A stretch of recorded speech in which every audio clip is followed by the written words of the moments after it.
the events in Gaza and Pakistan have somehow cornered all the attention of the world. It is riveted onto these hotspots right now. And something very major, very significant has gone absolutely unreported in the Indian electronic and print media. Sultan Erdogan of Turkey has delusions of grandeur. He thinks he is the next Khalifa of the Muslim world, Islamic world. And he's been very, very cleverly trying to play both sides.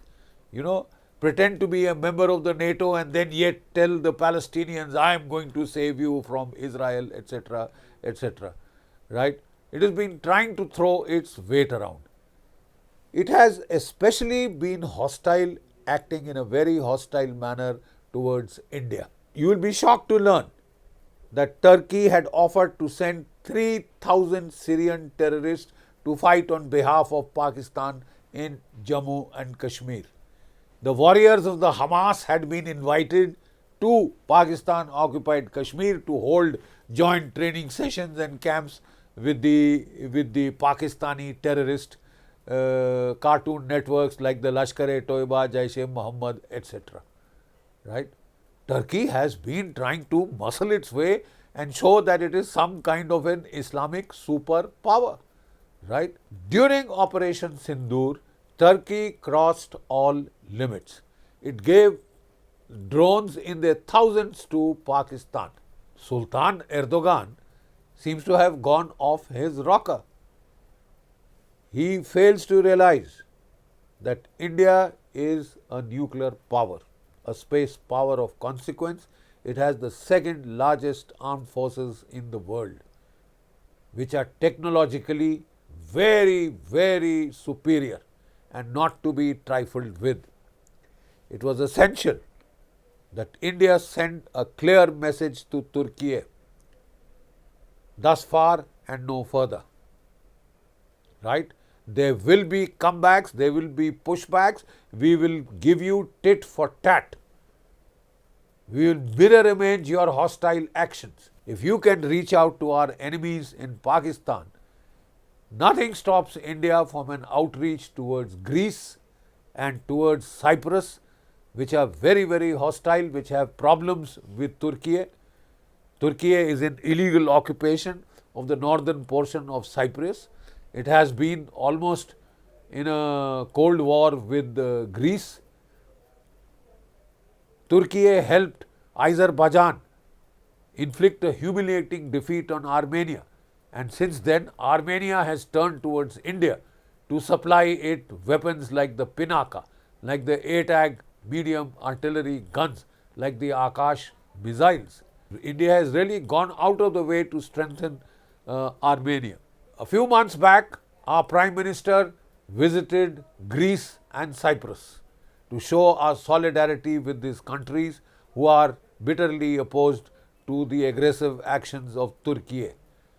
Now, Greece and Turkey have a long-standing dispute which goes back several decades, right? The dispute is over the islands in the Aegean Sea and in the Mediterranean. There are about 1,000 islands. By the Treaty of 1923 and subsequently by the Treaty of 1947 in Paris, all the 1,000 islands were handed over to Greece. The UNCLOS, United Nations Convention on the Laws of the Seas, which lays down the maritime rules and regulations, for a rule-based order, world order, freedom of navigation on the high seas. That clearly lays down that if you own an island, 12 nautical miles around is your coastal waters, and concomitantly your 200 miles of, economic exploitation zone also increases. Now, there is a lot of gas reportedly in the Aegean Sea, in the Mediterranean, which the Greeks are trying to drill, the Israelis are trying to drill for that oil, and quite obviously this gets them into a dispute with Turkey. Turkey wants to act as if the Mediterranean is a private lake. and it has refused to sign the UNCLOS. It has come out with a doctrine called Maviye Watan. Okay, these islands are Greece, but the waters around are fully contested. They hamare baap ka raj. You see, we will contest, and we have the right to inspect anybody who is passing through, these particular contested waters. Now, the freedom of navigation on the high seas is a principle that the United States, NATO, and all other countries have been professing. They have been saying that we will sail through the Taiwan Straits, we will sail through South China Sea, which China claims as its own lake, because that is the freedom of navigation on the high seas. That is nobody's coastal waters, nobody's national waters. These belong to all of mankind, and ships can sail, and you cannot contest the right to the freedom of the high seas. So, India decided to hold an exercise with Greece, a naval exercise with Greece, and the Indian naval missile frigate INS Trikand, one of the latest that India has, armed with over 8 BrahMos cruise missiles, and we know how lethal these missiles are, right? This was sent to exercise with the Greek Navy. Now, while it was exercising in the high seas, Turkey got very hot under the collar. It felt it was a direct affront, a kind of a challenge to its Maviye Watan theory, that the whole bloody Mediterranean is a private lake of Turkey. The Black Sea, Dardanelles, Straits of Bosphorus, Turkey will control, decide, 21 days notice will have to be given, etc. Look, either the rest of the world is on to UNCLOS, or Turkey cannot stand alone in isolation and claim ownership of a whole ocean. Very frankly, it does not have the military power to enforce such kind of an ownership, and it flies in the face of UNCLOS, which the rest of the world has signed on. If people are getting so hot under the collar about why China is claiming the 21 dash line in the South China Sea, etc., why is it calling it its personal lake? Well, the same applies to the Mediterranean. It is not Turkey's private property. It is the open high seas, and we have the freedom of navigation in the high seas, right? So, this is one of the things that I think needs to be tested. Either the rest of the world follows the UN line.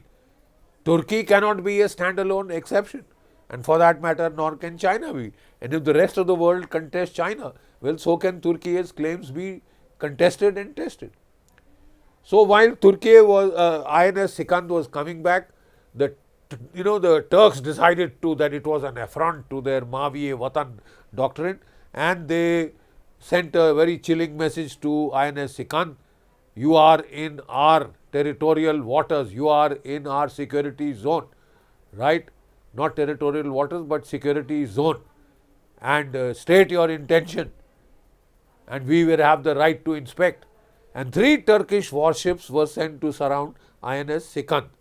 And this was a very blatantly dangerous and hostile move. But India kept its cool. The captain of the INS Sikand responded, I am in international waters. Keep your distance, right? Keep your distance. Now, Turkey, instead of, they thought it was a sign of weakness that we hadn't reacted very strongly, and the Turkish warships, 3 warships, closed in on INS Sikand. That was the time that India decided to take due cognizance of this very hostile act, and the Riot Act was read out to Ankara. A clear message was given. You have 8 hours in which to pull back your ships. Any hostile action, we will reserve the right to defend ourselves. And concurrently, in keeping with our law-abiding nature, rule-based world order, we went to the United Nations and we registered our protest. that we are in the open seas where the freedom of navigation is guaranteed by UNCLOS. We are signatories to UNCLOS. Most of the nations of the world are signatories to UNCLOS. And if Turkey cannot be a holdout, so this clear warning was given. It was not just an empty warning. The Indian nuclear submarine reached those waters. 3 ships exercising in the Arabian Sea were sent to help out INS Sikand, right? And 8 hours later, India reacted in a very creative manner. India activated its cyber war and electronic warfare measures. And in one fell blow, one cyber attack, the entire pipeline communications of the Turkish oil pipelines were down, electrical grids over Ankara were down, the communications of the 3 Turkish ships prowling around the INS Sikand were down, were jammed. They were out of control, and these 3 ships pulled away. Turkey made a lot of noises, but the Russians have supported India. They said they will help resupply our ships there in the Mediterranean, and their aircraft have flown over, right? And Israel has supported India. Greece, of course, was doing a joint exercise with India, and they are extremely happy that Turkey's bluff has been called. There are reports that the NATO is also exercising in that region now, but the NATO nations themselves are split. The law, the rule of the law, the UNCLOS is entirely in the favor of India and Greece. And it is Turkey which is punching much above its actual weight. Turkey should realize it is not a joke to try and endanger the safety of an Indian naval warship. The Indian Navy has teeth. It's not confined to the Indian Ocean itself. It's a blue water navy. It is a blue water navy. And Turkey will have to give it with due respect and deference. And if Turkey feels that it can interfere in conflicts in South Asia on the side of Pakistan, well, there will be costs and there will be consequences. There will be a comeback. We are still waiting to see how this pans out, but for the time being, Turkey's bluff has been called. Jai Bharat, Jai Hind.